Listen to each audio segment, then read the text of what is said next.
अभी हम लोग देखेंगे कि आप देखें उनके मेन लाइन सप्लाई जो आता है 11,000 या 33,000 पोल वाला जो सप्लाई आता है घर पे, उस पे कभी कोई क्रिएचर्स बैठता है, चिड़िया बैठती है तो उसको लाइन नहीं मारता है, करंट नहीं मारता है, उसका क्या कारण है हम लोग वही देखेंगे अभी। आप डीसी सप्लाई में देखे होंगे, ये प्लस है और ये माइनस है, और यहाँ से हम लोग एक स्विच देते हैं और सप्लाई यहाँ पे लोड है, यहाँ से माइनस मिला, यहाँ से प्लस मिला, स्विच ऑन करने के बाद तो ये बॉल ग्लो कर जाता है। आप ऐसा देखे होंगे।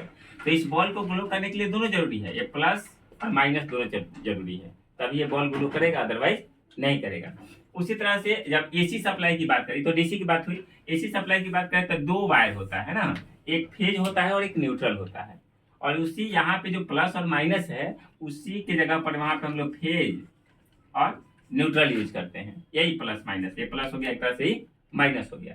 तो यहाँ भी करंट सप्लाई होने के लिए किसी भी लोड में ये दोनों टर्मिनल जरूरी है, फेज और न्यूट्रल दोनों। अब चिड़िया आएगी ना, चिड़िया इस पर बैठेगी केवल फेज पे या केवल न्यूट्रल पे, तो इस पे बैठेगी तो उसको न्यूट्रल नहीं मिलेगा, माइनस नहीं मिलेगा, और इस पे बैठेगी तो प्लस नहीं मिलेगा, जिसके कारण उस चिड़िया को करंट नहीं मारेगा, क्योंकि एक ही चीज मिल रहा है, उसको प्लस मिल रहा है या माइनस मिल रहा है। गलती से चिड़िया इस पे बैठी है और इसकी और कुछ बॉडी का पार्ट्स अगर इस पे टकरा जाता है, उस कंडीशन में ऑफकोर्स चिड़िया को लाइन मारेगी, इसमें कोई डाउट की बात नहीं है। कोई बड़ा क्रिएचर से या आदमी जाता है, एक तार इसको पकड़ लिया है कि इसको पकड़ लिया, उस कंडीशन में उसको ही करंट मारेगा। लेकिन आदमी भी अगर केवल इसको पकड़ा हुआ है तो करंट उसको नहीं मारेगा। ऐसा आप डोमेस्टिक वाले घर में जो सप्लाई आता है उसके साथ नहीं करेंगे, क्योंकि वहां उसका निगेटिव कनेक्टेड है। ओके, तो इसी के कारण एक टर्मिनल मिलने के कारण उस चिड़िया को लाइन नहीं मारता है।